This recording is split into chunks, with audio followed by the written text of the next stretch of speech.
Good afternoon. This is Scott in the Shot. Can you hear me now? I had some problems with my microphone, so hopefully it's fixed this time. I want to talk about what's going on over in Europe when JD Vance is over there. You know, the whole European Union has basically been stifling free speech, putting people in jail for and fining them for praying 50 meters away from a abortion clinic. I mean, they're trying to take away our religion and they're trying to stifle free speech with under the disguise of disinformation, misinformation. I mean, and these are our allies. These are our allies that are doing this because you know why? Because for the last 4 years, plus when Obama was in office, they've been trying to change the world as we know it, the fabric of the country. Remember that Obama said?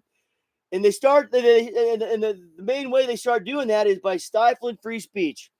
Now, I'm going to say this right now, people. The only thing that makes this country different than any other country in the world is that we have the right to our own opinion and we can shout it out at the top of our lungs, protesting at a rally outside your own home. And you can talk what you want to talk. I mean, that's the only thing that makes us different from any other country in the world. And from now since the beginning of time, before America was founded, people, the world was basically a dictatorship. I mean, in every country. I mean, if you said the wrong things outside in public, they could hang you, imprison you, hang you. I mean, that's what they would do back in the day. You know, the reason why America became the number one country in such a short period of time is because of our ability to have free speech. It opened up our minds.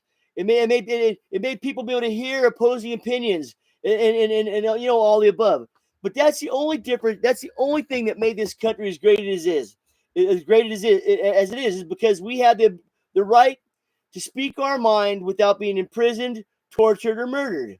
Remember that, people. The Democrats have been trying to stifle free speech. I mean, right in front of our face on TV, especially ever since Biden got into office. But if it wouldn't have been Biden, it would have been Hillary Clinton. And before that, it was Barack Obama. They've been talking about this disinformation and misinformation now for a long time. And what that really means is they don't want you saying anything that they don't like. That's what that means. They don't want to hear any opposing opinion. And they don't want to hear your opinion. And they don't want to. They only want to hear what they want to hear.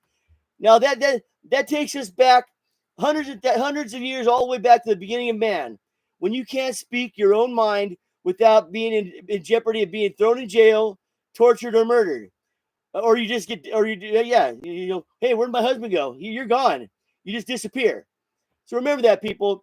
We cannot allow these Democrats to tell you that something's disinformation or misinformation. You have to decide that for yourself. You got to put on your big boy pants and have some common sense and realize, and you decipher what the truth is. I mean, that's what it is. And if you don't like the truth, you don't have to like it. But I have the right to say what I want to say. I got a right to my own opinion and my own thoughts. And so do you. Remember that once they take away our right to free speech, America is no longer America. And we are no longer a free society. That is what it is. Because once you take away that, everything else just falls apart like it did for every other country since the beginning of time. That's the only thing that makes this country so great. Is we were the first country to allow free speech and free expression. That's all I got to say about that in a nutshell.